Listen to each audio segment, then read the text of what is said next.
Kaya Amount.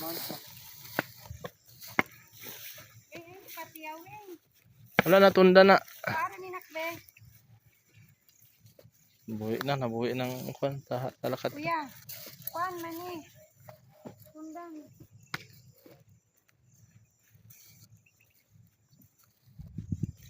So, buhi na gid siya atong mga saha.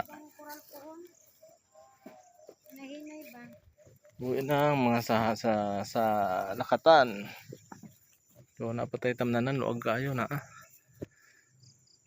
Abot pa na dito atong tamnan, no? Kulang pa ni 3,000 ining kasaha, yung siyang kulgat. 2,000 siguro pwede ni.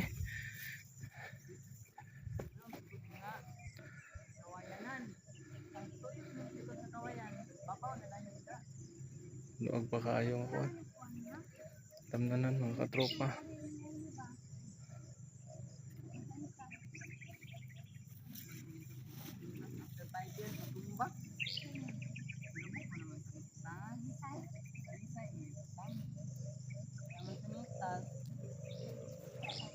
So, maro to mga tropa.